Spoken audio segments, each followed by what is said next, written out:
Bonjour à tous et bienvenue dans l'émission Contre-pied, l'émission qui prend le contre-pied des discours convenus.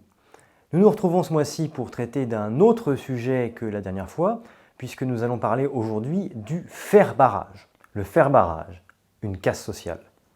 J'évoquais plutôt les conséquences funestes du faire-barrage. Et parmi ces conséquences funestes, il y a le coût qu'il représente pour les Français. Parce que, tout comme en matière de production électrique, un barrage est une infrastructure coûteuse. Et en matière électorale, elle l'est particulièrement.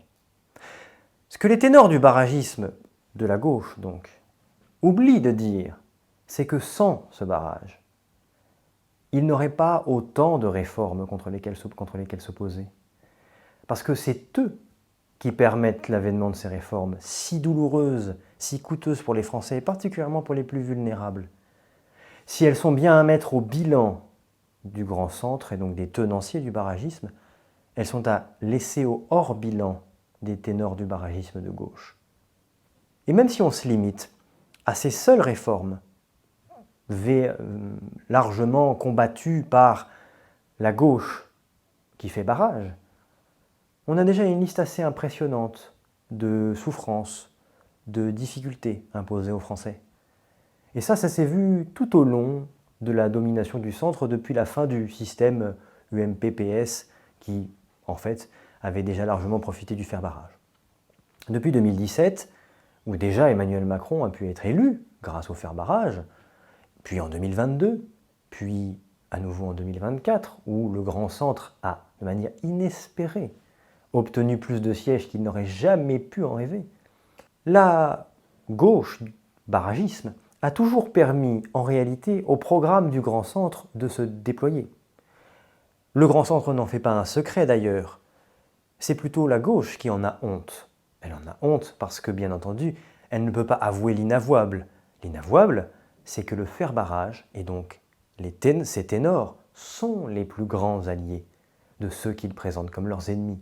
Dès 2017, le grand centre se lance dans la réforme du Code du travail.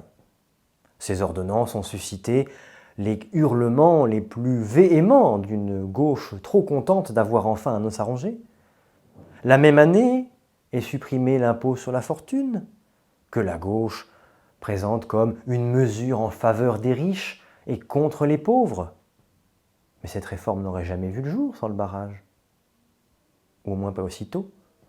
En 2018, la création de Parcoursup, où on a vu la tête blonde apothicaire de l'AFI se jeter sur le moindre défenseur de Parcoursup en dénonçant l'élitisme qui combat les étudiants les plus pauvres, qui les empêche d'accéder à l'éducation. Mais cette réforme n'a été possible que parce que le faire-barrage a donné une majorité au grand centre qui n'a jamais menti sur ses intentions. Plus tard, on a vu le décret sur la réforme du chômage qui a passé le délai de rechargement des droits de 1 mois à 6 mois, qui a modifié le calcul des pensions et donc qui a entraîné la baisse d'un certain nombre d'indemnités auprès d'un certain nombre de chômeurs. Cette réforme aurait-elle été possible sans le barrage? Et on l'a vu encore récemment avec la réforme des retraites. Sans le barrage, Emmanuel Macron n'aurait pas été élu en 2022. Et donc la réforme de retraite n'aurait pas été faite. Les Français n'auraient pas passé 4 mois mobilisés pour défendre leur système de retraite contre une réforme par ailleurs inefficace et injuste, si le faire-barrage n'avait pas donné au grand centre les moyens de ses ambitions. En d'autres termes, sans les ténors du barragisme, il n'y aurait pas de casse sociale. Si bien que, de manière là encore assez ironique et presque paradoxale, c'est bien les ténors du barragisme qui sont responsables tacitement de la casse sociale qu'ils sont si prompts à dénoncer.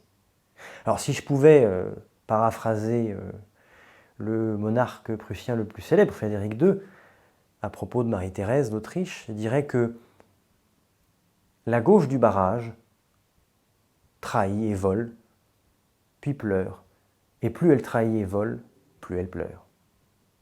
Si vous avez aimé cette émission, sachez que nous en avons fait d'autres et nous prévoyons d'en faire de nouvelles. N'hésitez donc pas à vous abonner, à commenter, à partager et à liker.